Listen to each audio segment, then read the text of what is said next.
And it's raining again today, although there's a chance that it might actually stop because it looks like it's sunny in certain parts and it's really light right now. I guess we'll see. And what's going on today? It seems like more news about drones crashing, huh? How about this one? This one's apparently with a really large one with a sanctioned, I guess, operation per se. This one says, Henley regatta drone crash could have been fatal, says AAIB. This one sounds like it was 100% pilot error because it says here a 28-kilogram drone crashed into a boat at the Henley Royal Regatta, narrowly missing its occupants before sinking in the River Thames, a report found. The aircraft had been supplying footage of the annual rowing events when its battery ran out on 29th of June 2022. 6 people had been on board the boat, but no one was injured. The boat suffered dents. An Air Accidents Investigation Branch report said someone could have been killed. It said the licensed operator could not remember checking the battery before the flight, and the warning indicator had been set to a lower level than recommended by the manufacturer. That's kind of bad for a professional. It's trying to do work in that sense, not, I guess, managing your batteries and stuff very well. It says the AAIB said research showed fatal injuries would have occurred if the 28-kilogram aircraft falling at 30 meters per second had struck a person on the boat. The report said the Alta X Aircraft was being commercially operated from a platoon by the licensed pilot who at 11:20 BST had been filming the 35th race of the day. So it sounds like this guy really pushed it with his batteries and so forth, huh? You would think with things like warnings and all that, you would actually replace them right away, although it does say he adjusted it. I know for myself anyways, when I fly a drone, I usually try to fly the battery until it's about maybe 20% or so, and then I basically just change it out. And I would guess with them, they'd have bunches of spare ones too as a commercial operator. It says, according to the report, the pilot said he planned to change the batteries on every 3rd flight, but records indicated it was making its 6th consecutive flight on the same charge. A private boat, the Celtic Queen, had been traveling on the uncontrolled side of the river, away from the racing, when a battery warning activated on the drone's controller. The pilot tried to fly it back to the platoon, but it became unresponsive and crashed into the 20-meter-long boat. The unmanned craft dented the boat's cabin and bent a handrail before falling in the water. And it says the battery actually, I guess, came out too and landed between 2 of the passengers. And ultimately they're saying if he had set the battery warning to the manufacturer specifications, whatever that is for this company, I don't know, 15%, 20% warning by default, then none of this would happen. But it kind of shows you too, again, for a lot of these trainings and stuff for drones and so forth, they actually make absolutely no sense. They don't actually teach you how to fly or focus on flying, quote, safely. It's all these crazy over-the-top stuff that manned aviation would be focused on. For example, how to land and take off from a runway at an airport and all that. Whereas you should be focusing on stuff like this, in my opinion, if it's about safety. And it doesn't matter how many pieces of paper or whatever you pay money for, it doesn't make you a quote safe flyer and all that, and it doesn't prevent accidents necessarily. You have to basically treat everything on a case-by-case basis and actually focus on safety, like flying, for example. And I found this story kind of interesting. Again, I don't use things like a gun, but all that talk about banning firearms and stuff in Canada, it just makes you think of other things in life. For example, like the drones, where a lot of people fear-monger it, where they want to ban even toys and so forth. But this one, it sounded like a province here in Alberta is going to challenge things like the federal law. It's kind of interesting in that sense, because usually, like with things like a drone regulation, the federal law, I guess, rules per se. It says here, Alberta intervening in federal laws targeting firearms. Alberta will now be allowed to argue the federal legislation is an overreach of its jurisdiction and will infringe on the rights of the province's law-abiding firearms community. Tyler Shandro, Minister of Justice and Attorney General, announced last September that the province would seek intervenor status in 6 lawsuits on non-constitutional issues set to be heard later this year.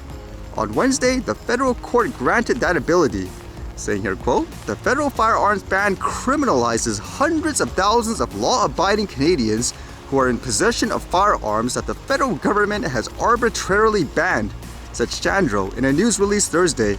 I am pleased that Alberta has been granted an opportunity to defend the tens of thousands of Albertans who are personally affected by this ban in a court of law. The federal government has brought forward Bill C-21 to enhance gun control measures in the country. Among those gun control regulations is a national handgun freeze, as well as prohibiting many assault-style firearms. An amendment to the bill saw a clause added that would include restrictions on long guns that critics have said could include shotguns and rifles used by hunters.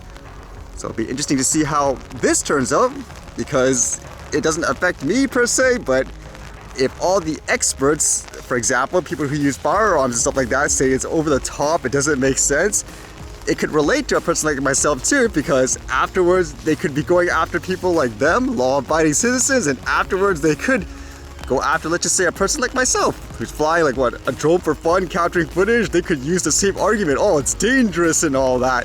So it'd be kind of fascinating to see what happens here. And a quick bit I read just about things like laws. I never knew this was a thing actually.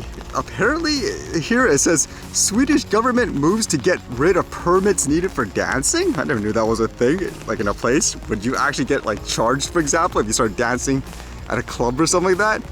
It says Sweden's center-right coalition government wants to cut red tape when it comes to dancing by abolishing a decade-old requirement for restaurants, nightclubs, and other venues to obtain permits before they let patrons shimmy and sway. The proposal made Thursday means that venues no longer would need a license to organize dances. Instead, as a general rule, they would only have to register with the police, which can be done verbally and does not cost anything. Applying for a permit fee incurs a fee of at least 700 kroner for the establishment. As it is now, owners can lose their liquor and business licenses if police officers come by and find out that a venue did not have authorization to let patrons dance. Wow, is that true down there? That sounds a bit overboard unless I'm misinterpreting it. So if you're watching like a sports game or something like that and people quote dance in celebration, could you actually get fined, for example, as a business for that? It just makes me wonder how many laws are there in the world that are still in existence. They're completely outdated, but people just, I guess, keep it there for whatever reason. That's kind of crazy to think about, huh? Either way, I guess it's good if they change it.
All right, see you guys later.